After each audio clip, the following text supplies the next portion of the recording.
그들이 죽은 자의 부활을 듣고 어떤 사람은 조롱도 하고 어떤 사람은 이 일에 대하여 내 말을 다시 듣겠다 하니, 이에 바울이 그들 가운데서 떠나매 몇 사람이 그를 가까이하여 믿으니 그 중에는 아레오바고 관리 디오누시오와 다말이라 하는 여자와 또 다른 사람들도 있었더라.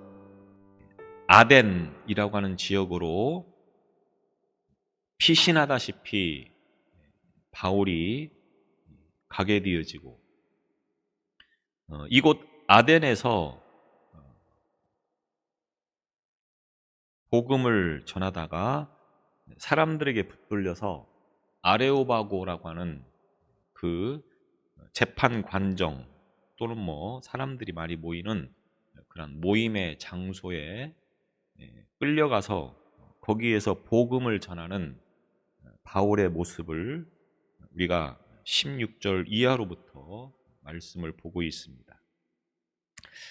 지난주에 말씀을 드렸듯이 바울은 이곳에서 너희들이 알지 못하는 신을 말해주겠다. 그러니까 많은 아덴 사람들이 신을 찾고 있기는 한데 그 신이 누구인지를 제대로 알지 못하면서 이제 신을 찾고 그리고 그 신에게 제사를 드리는 그런 일들을 습관적으로 행하고 있다고 하는 것입니다.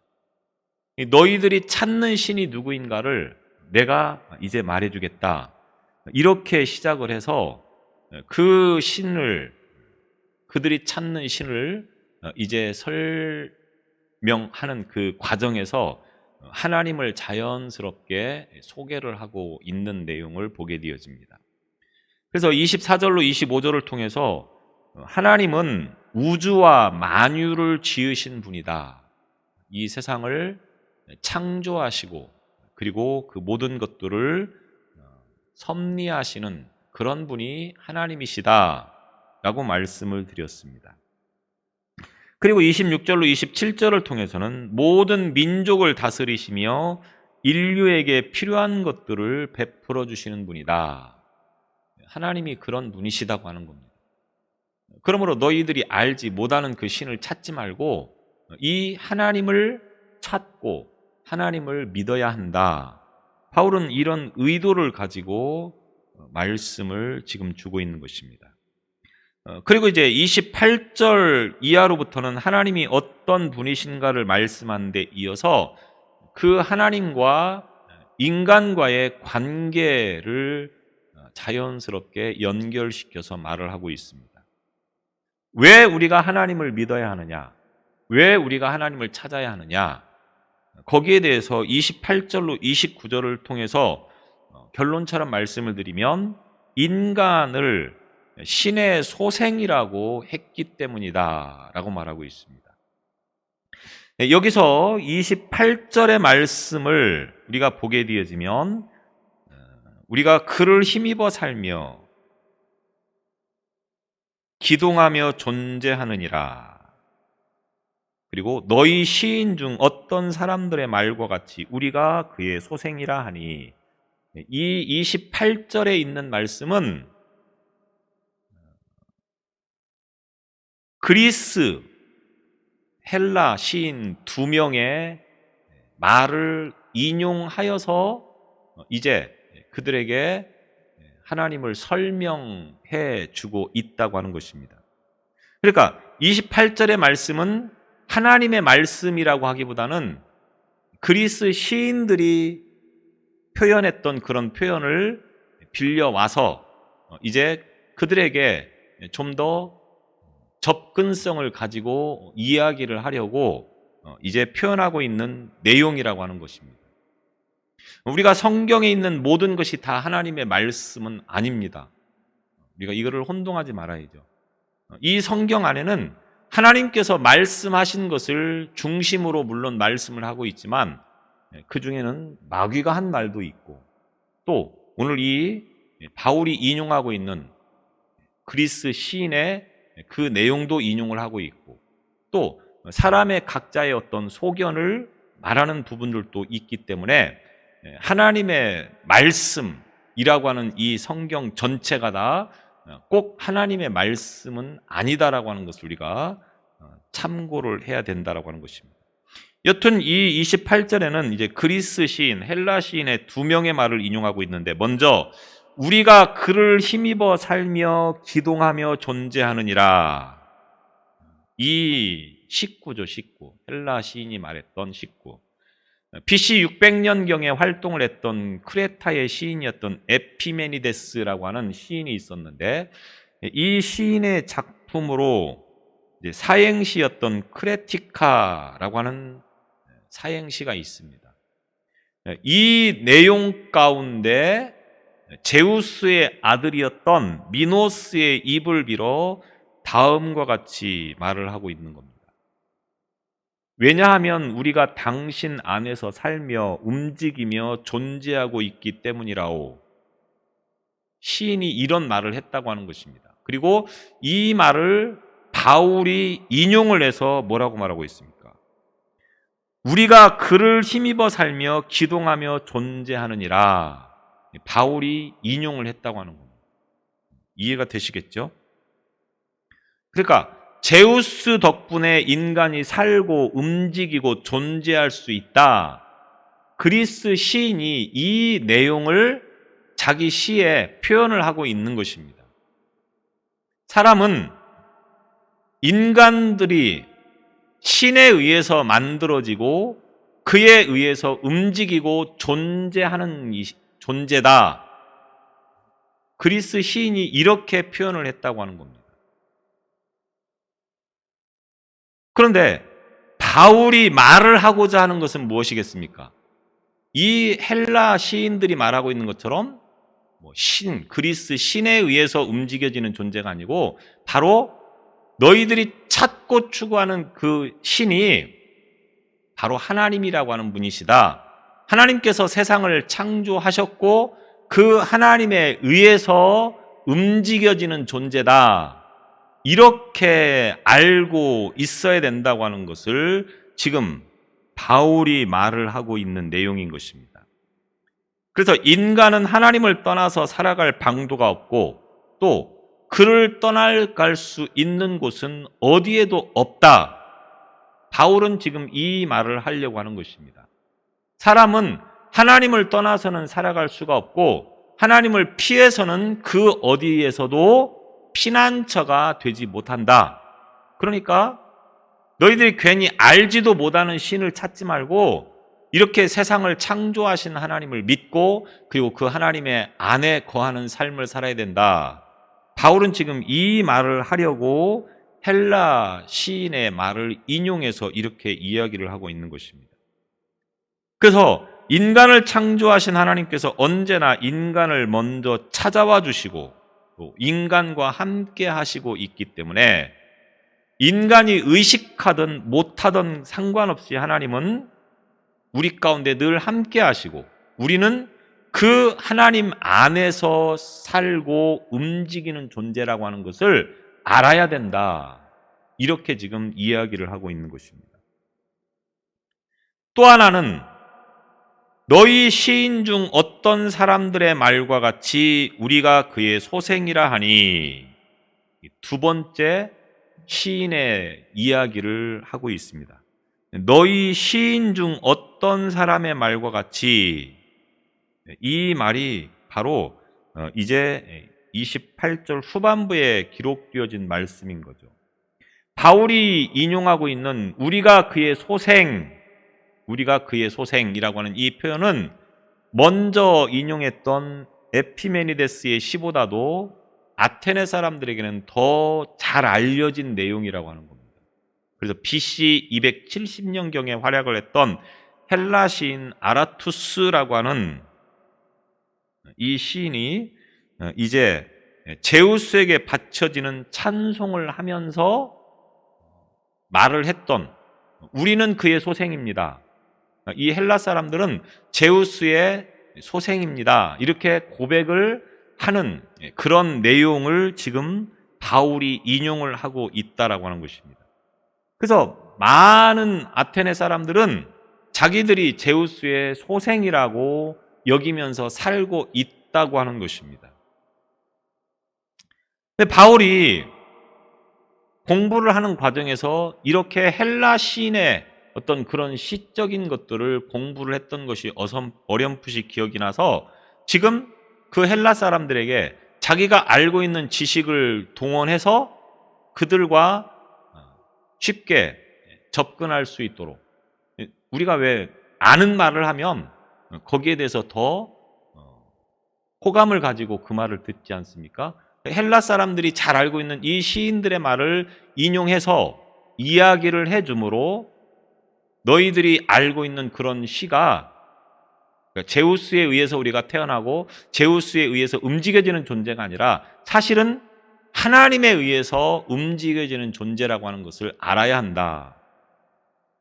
바울은 지금 이렇게 이야기를 하고 있는 것입니다. 제우스는 만들어진 허구의 존재이기 때문에 아테네 사람들의 애송하는 그 시적인 표현을 통하여서 제우스는 사람에 의해서 만들어진 존재일 뿐이지만 하나님은 사람에 의해서 만들어진 것이 아니고 하나님에 의해서 사람이 만들어졌다고 하는 것을 지금 말하는 것입니다. 사람에게 종교는 뭡니까? 종교는 내가 필요에 의해서 만들어진 것이 종교입니다.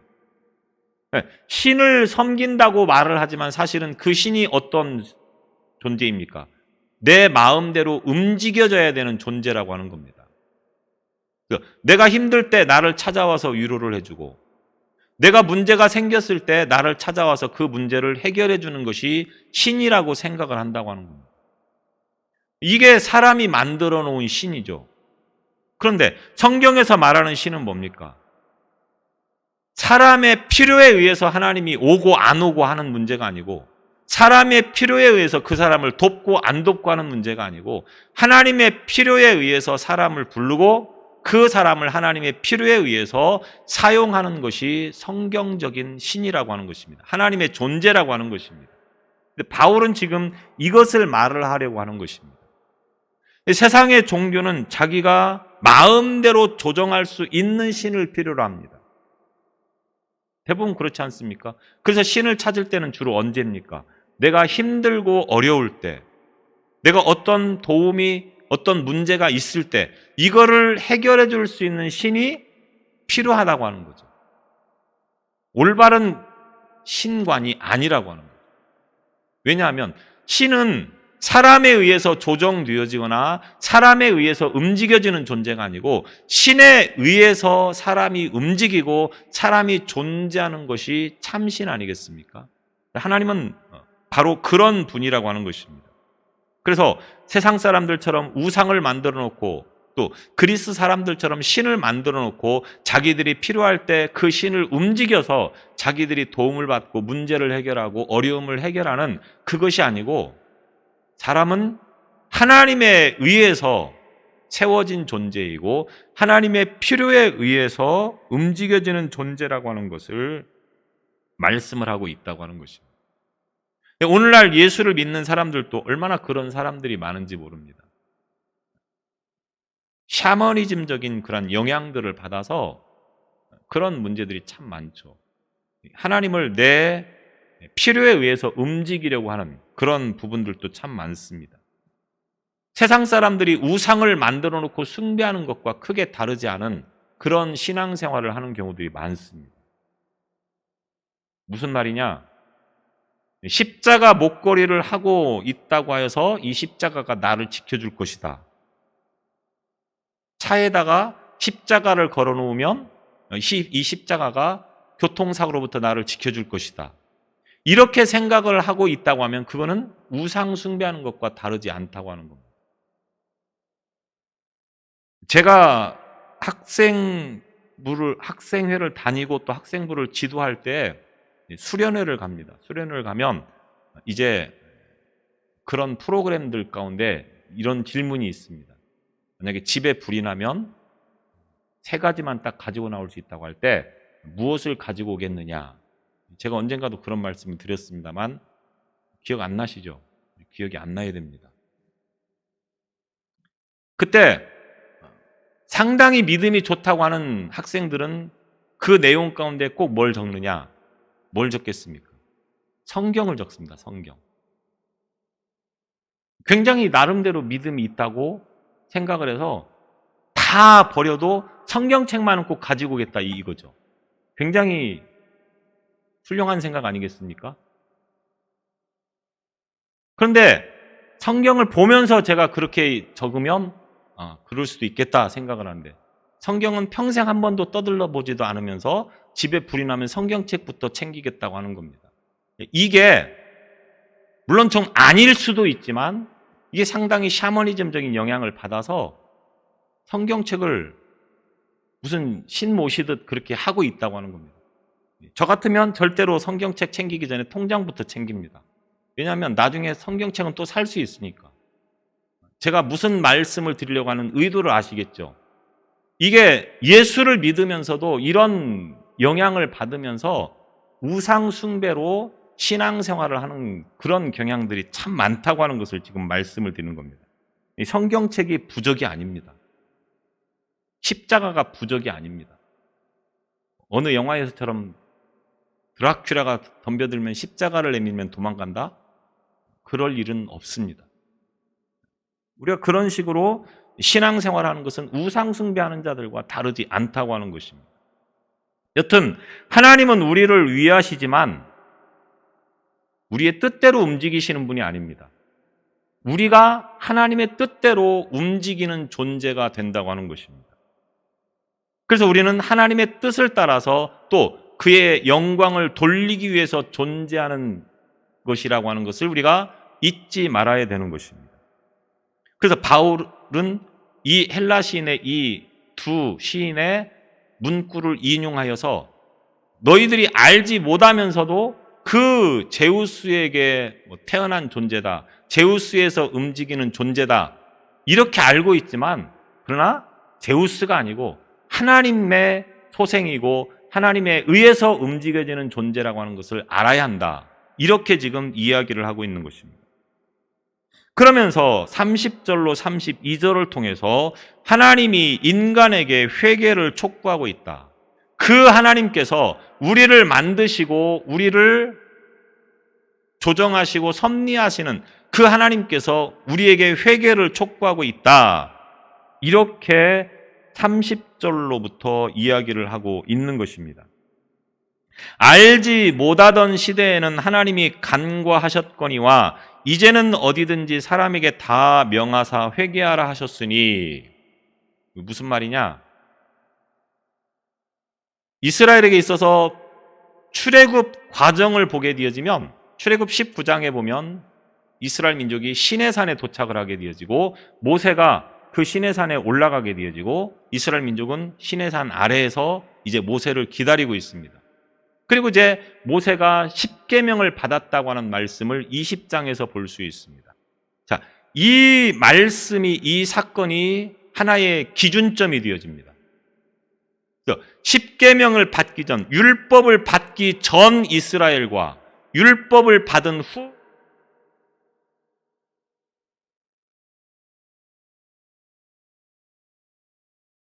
실망하고 불평을 해도 하나님이 그러냐?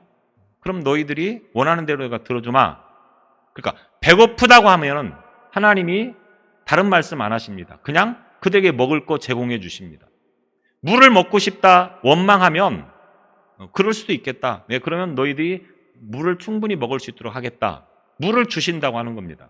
그런데 출애굽의 그 기준점이 되어지는 이 시내산 사건 이후로, 그러니까 율법이 주어졌을 때는 상황이 달라집니다. 그래서 그들이 원망하고 불평을 하면 하나님이 그냥 곱게 그러냐 내가 들어줄게 하고 들어주는 것이 아니고, 그 원망하고 불평한 것에 대한 것을 반드시 징계하고 심판하신다고 하는 것입니다. 주었을 때와 주어지지 않았을 때가 이렇게 다르다고 하는 겁니다. 바로 그 말입니다. 알지 못하던 시대에는, 다시 말하면 예수 그리스도를 알지 못하던 시대에는, 하나님을 알지 못하던 시대에는 하나님이 간과하셨거니와, 모르는데 하나님이 너 나 몰랐으니까 너는 지옥이다. 이렇게 하시지 않는다고 하는 겁니다. 알만한 것을 물론 주셨지만 그럼에도 불구하고 몰랐기 때문에 그들에 대해서 크게 심판을 하거나 또는 그들을 징계하는 그런 선에서 머무는 것이 아니고 우상을 섬겨도 허물지 아니하셨다. 이렇게 말씀을 하고 있는 것입니다. 하나님을 섬기지 않고 우상을 섬겨도 몰랐기 때문에 그것을 간과하셨다 이렇게 말하고 있는 것입니다. 이 간과하셨다라고 하는 말은 죄를 알면서도 간과하셨다라고 하는 말이기보다는 그들의 죄를 보고 괘씸하다고 하는 마음이 들긴 하지만 자비로서 마땅히 몰랐기 때문에 그것을 심판을 내리지 않고 기다려 주셨다. 이렇게 이해를 하는 것이 정확하겠습니다. 그러나 확실하게 알게 되는 순간부터는 이게 다르다고 하는 겁니다. 우리가 예수를 믿을 때, 예수를 몰랐을 때와 알면서도 죄를 짓는 것은 차이가 분명하게 있다고 하는 것입니다. 우리가 이거를 분명하게 알아야 되는 거예요. 물론 알만한 기회를 자꾸만 거부하면서 모른다고 하는 것도 죄입니다. 성경 공부를 안 하고 설교를 안 듣고 성경책을 안 읽고 나 모릅니다 이렇게 말을 하면 그래 모르냐? 하나님이 이렇게 넘어가는 게 아니고 분명하게 알아야 하는데 기회를 주었는데도 그거를 알지 못하고 있는 것을 죄라고 여긴다고 하는 것입니다. 그래서 알지 못하던 시대에는 하나님이 간구하셨는데 이제는 어디든지 사람에게 다 명하사 회개하라 하셨으니 이제는 복음이 선포되어지고 하나님에 대해서 말씀을 드렸기 때문에 그 하나님 앞에서 회개해야 된다 이렇게 말씀을 하고 있던 것입니다. 그들이 찾고자 했던 그 신이 하나님이라고 하는 것을 이미 바울은 설명을 했고 그리고 이제 알지 못하던 시대가 끝났기 때문에 너희들이 하나님을 아는 지금 이 순간부터는 철저하게 회개하는 삶이 되어져야 된다. 그래서 회개하지 않으면 어떻게 되느냐? 다 명하사 회개하라 하셨으니 하나님께서는 예외를 인정하지 않고 다 명하셔서 회개하도록 하셨다고 하는 겁니다. 근데 여기서 회개는 뭡니까? 잘못했습니다.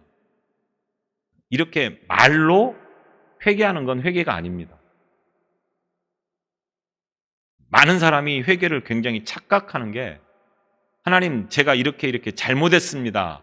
이렇게 그냥 말을 하면 끝나는 걸로 알고 있다고 하는 거예요. 물론 그렇게 끝날 회개도 있습니다. 그러나 회개라고 하는 것은 마음을, 태도를, 생각을 바꾸는 것을 말하는 것입니다. 내가 누군가에게 뭔 잘못을 했으면 그 사람을 찾아가서 용서를 받아야 되는 겁니다. 물론 그런 상황이 안 될 수 있는 부분들도 있기 때문에 전부 다 그렇다고 하는 것을 말하는 건 아닙니다. 그러나 그렇게 해야 될 수 있으면 그렇게 해야 된다고 하는 것을 말씀을 드리는 겁니다.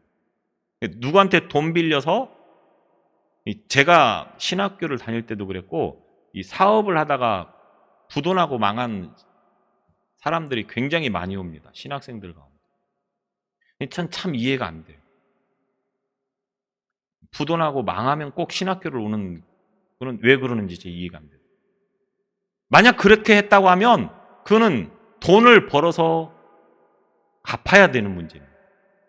하나님 제가 부도가 나서 돈을 못 갚겠습니다. 이렇게 기도를 해서 끝날 문제가 아니라고 하는 겁니다. 물론 그렇게 못할 수도 있겠죠. 그런데 대부분 말로 그냥 끝내려고 하는 그런 것을 회개라고 생각하는데 회개는 마음을 바꾸는 것이고 태도를 바꾸는 것이고 생각을 바꾸는 것이고 바뀌는 삶이 곧 회개라고 하는 것을 우리는 반드시 기억을 해야 되는 것입니다. 그래서 진정한 본성의 변화가 없으면 그것은 참된 회개라고 볼 수가 없는 겁니다. 예수를 믿어도 수십 년을 교회를 다녀도 늘 그 자리에 있는 이유는 뭡니까? 말로만 그냥 하기 때문에 그렇습니다.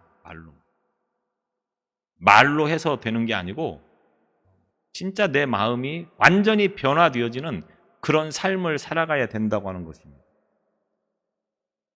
하나님께 돌이켜야 된다. 회개해야 된다. 이렇게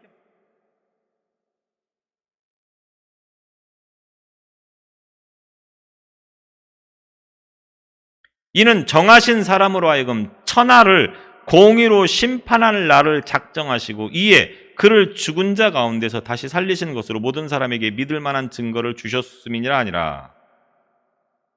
심판이 확실하기 때문에 하나님 앞에서 회개해야 된다고 하는 겁니다.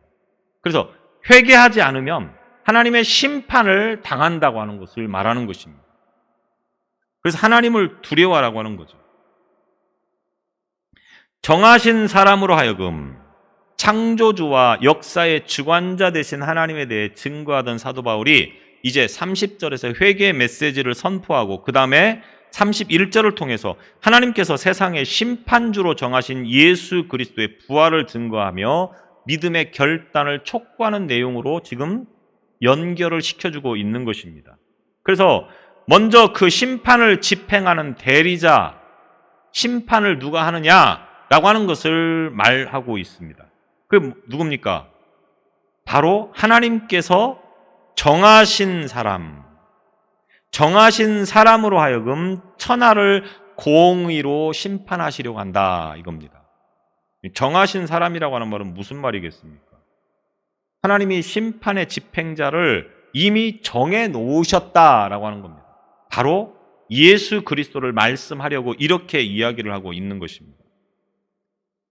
이 정하신 사람으로 하여금 하나님이 심판을 하실 것이기 때문에 또 공의로 심판할 날을 작정하시고, 여기서 작정하시고라고 하는 말은 재판관 앞이나 법정에서 합법적으로 세웠다라고 하는 의미를 가지는 것이 됩니다.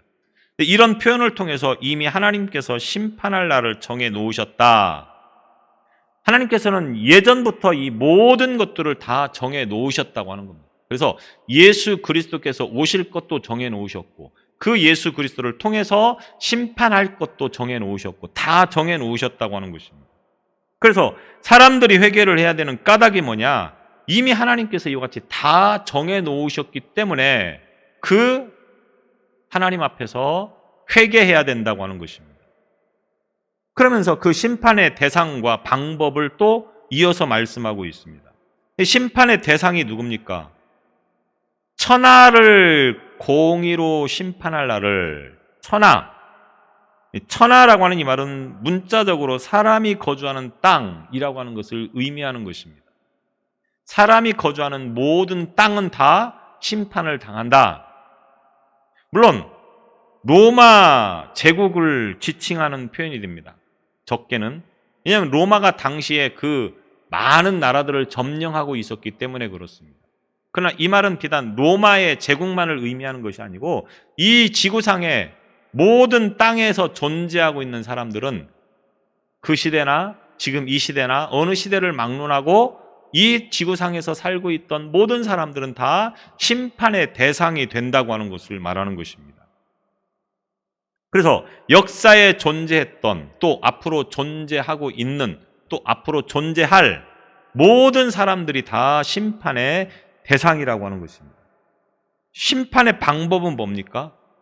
공의로 심판할 날을, 의로우신 하나님의 오르신 판단에 의해서 심판을 당한다고 하는 것입니다. 사람을 어떤 외적 조건에 따라서 판단하는 것이 아니고 모든 사람이 공정한 기준에 따라서 심판을 받도록 하신다고 하는 겁니다. 대부분 사람이 재판을 하는 경우에는 한 번의 재판이 끝나는 경우는 드뭅니다. 그래서 재판을 받았지만 나는 억울하다고 하는 거죠. 반드시 피의자와 피해자 가운데 둘 중에 하나는 꼭 억울하다고 승소를 합니다. 그래서 이제 길게 가면 3차까지 가는 경우가 많습니다. 왜 그렇습니까? 억울하다고 하는 겁니다. 사람이 재판하는 것은 믿을 수가 없다고 하는 겁니다. 그래서 끝까지 해보자고 하는 겁니다. 그러나 하나님의 심판은 굳이 3번까지 갈 필요가 없다고 하는 거죠. 왜? 하나님의 공의에 의해서 심판을 하기 때문에 그렇습니다. 그래서 모든 사람이 하나님의 공정한 그 기준에 따라서 심판을 받도록 하기 때문에 그 하나님의 심판을 피할 수 있는 사람은 아무도 없기 때문에 회개하면서 하나님으로부터 죄 용서를 받아야 한다. 바울은 이렇게 이야기를 하고 있는 것입니다. 그래서 하나님께서 십자가에 죽어 매장되었던 예수 그리스도를 다시 살리신 것, 이것은 뭡니까? 모든 사람을 공의로 심판할 것이 확실하다고 하는 사실을 증거해 주기 위해서라고 하는 겁니다. 지난주에도 잠깐 말씀을 드렸지만 하나님께서는 공의의 하나님이시기 때문에 우리를 사랑하신다고 하여서 우리가 죄를 지어도 그냥 용서해 주시고 눈 감아 주시고 하는 분이 아닙니다. 죄에 대해서는 반드시 죄값을 치르도록 하신다고 하는 겁니다. 그런데 이 죄값을 우리가 다 감당할 수 없어서 하나님께서는 어떤 방법을 쓰십니까? 자기의 사랑하는 아들을 버리셨습니다. 내주셨습니다. 그래서 그 아들을 대신 죽이심으로 말미암아 우리가 죽어야 할 죽음을 이 아들이 대신 감당했다고 하는 겁니다. 그리고 이 아들을 다시 부활시킴을 통하여서 하나님께서 말씀하고자 하는 건 뭐냐? 죄를 지으면 이렇게 된다고 하는 겁니다. 죄를 지으면 십자가에서 죽어야 되고, 그러나 그 죽은 것으로 하나님이 버려두는 것이 아니고 다시 부활을 시킨다. 그러니까 그 하나님 안에 있어야 바로 이와 같이 새롭게 생명을 얻게 되어진다. 이 사실을 가르쳐 주기 위해서 하나님께서는 아들을 죽게 하시고 그리고 부활시키셨다. 지금 바울은 이 말씀을 이렇게 하고 있는 것입니다. 그래서 아들의 부활까지 이야기를 한 다음에 그 다음에 이제 오늘 32절 이하로부터는 그 바울의 말을 들은 사람들의 반응에 대해서 3가지로 이야기를 하고 있습니다. 대부분 하나님의 말씀을 듣고 보이는 반응은 이 3가지 중에 하나가 될 것입니다. 하나는 뭐겠습니까? 조롱하는 사람이 있었다고 하는 겁니다. 32절에 보면 어떤 사람은 조롱도 하고 조롱하다.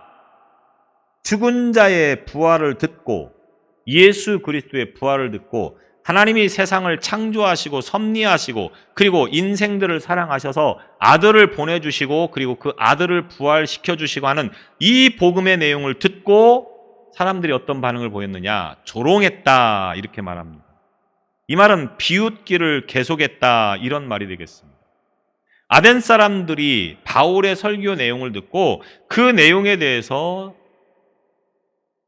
비웃었다 이 말입니다. 오늘날도 지식이 있다고 하는 사람들은 이 과학적인 시대에 비과학적인 성경 이야기를 들으면 조롱하는 사람들이 굉장히 많이 있을 것입니다. 그러나 그들이 보기에는 조롱거리가 될지 모르겠지만 우리가 볼 때는 어떻습니까? 이게 조롱으로 해결될 문제가 아니라고 하는 거예요. 근데 바울의 말을 듣고서도 그렇게 조롱하는 사람이 있었다고 하는 겁니다. 또 한 부류는 어떤 사람들입니까? 어떤 사람은 이 일에 대하여 내 말을 다시 듣겠다 하니 네 말을 한번 다시 들어보자. 문자의 의미로는 그렇게 표현되어지고 있지만 사실은 이 말은 정확하게 말을 하면 네 말을 다시 들어보자 이게 아니고 거절을 하고 싶은데 듣기 싫다 이렇게 말을 할 수는 없고 신사적이니까 한번 생각해보고 다시 들어보자 이렇게 표현을 했다고 하는 것으로 우리가 이해를 할 수가 있겠습니다. 그래서 어떤 주석가가 그렇게 표현을 하고 있습니다. 좀 더 공손하게 거절하는 그런 표현으로 이렇게 이야기를 했다. 우리가 왜 복음을 전해도 그런 것 같네요. 한번 생각해 볼게요. 이렇게 말을 하지 않습니까? 금방 올 것처럼 그렇게 말합니다. 사실은 그 사람은 굉장히 안 옵니다. 오히려 완강하게 반대하는 사람보다 그런 사람들이 더 오래 가는 경우가 훨씬 더 많습니다. 신사적으로 거절을 하는데 거절을 당할 때는 그게 훨씬 더 좋죠. 근데 사실은 그런 사람들이 더 오래 가는 경우들도 참 많습니다. 아덴 사람들이 바로 그렇게 반응을 했다고 하는 것입니다. 왜냐하면 이후로 아덴에 바울이 다시 왔다고 하는 기록이 없습니다. 그래서 다시는 이 바울의 말을 이들이 들을 수가 없다고 하는 겁니다. 물론 이들이 누군가를 통해서 들을 수는 있었겠지만 바울에게는 적어도 그런 기회가 없었다. 그렇기 때문에 이 말씀은 정확하게는 공손하게 거절했다고 하는 표현이 더 옳다라고 그렇게 이야기를 하고 있는 겁니다. 그 다음에 세 번째로는 어떤 부류의 사람이 있습니까? 몇 사람이 그를 가까이 하여 34절에 보면 이렇게 말하고 있습니다. 몇 사람이. 근데 이 몇 사람이라고 하는 이 말을 통하여서 결국 아레오바고에서 복음을 전할 때 대다수의 사람들은 바울의 말을 조롱하거나 바울의 말을 거절을 했지만 오늘 몇 사람 정도는 그래도 가까이 하여 라고 말하고 있습니다. 우리 예전 성경에 보면 이 말을 친하여라고 이렇게 기록을 해놨는데 가까이 하여, 친하여 소득이 전혀 없지는 않고 그래서 이곳에서도 역시 몇 사람 정도는 예수를 믿고 이제 신앙생활의 어떤 회심의 길을 걸어갔다라고 표현을 하고 있습니다. 그 대표적인 인물로 아레오바고 관리였던 디오누시오라고 하는 사람하고 다말이라 하는 여자, 누군지는 정확하게 잘 모릅니다. 이름만 기록해 놨으니까. 근데 아레오바고의 관리 가운데 한 사람과 그리고 어떤 여인이 이 바울의 말을 듣고 예수를 믿기 시작했다. 이렇게 말씀을 하고 있는 것을 보게 되어집니다. 오늘 우리가 예수를 믿는다고 하는 것이 오늘 사도 바울이 이제 이야기를 했던 것처럼 구체적이고 분명하게 하나님께서 우리에게 보여주신 그 말씀에 근거하여서 바르게 믿는 것이 중요하다고 하는 것을 기억하시고 또 이 하나님의 말씀을 아는 일에 더 힘쓰는 그러한 신앙이 우리의 신앙이 되어야 된다고 하는 것을 기억하는 그런 저와 여러분의 되시기를 바랍니다. 기도하시겠습니다. 우리로 하여금 하나님의 말씀을 바르게 알 수 있는 분별력과 지혜를 더하여 주시고 그 하나님을 바로 알고 바로 믿는 믿음과 신앙이 되어지도록 인도하여 주옵소서. 알지 못하고 믿는 아덴 사람들과 같은 신앙이 되지 않도록 우리에게 더욱더 분명하고 확신 있는 그 믿음을 허락하여 주옵소서. 늘 하나님의 말씀을 전하는 일에 힘쓰고 또 그 말씀에 있어 많은 열매들이 맺어지는 삶이 되어지도록 우리 가운데 함께하여 주옵소서. 예수님 이름으로 기도드리옵나이다. 아멘.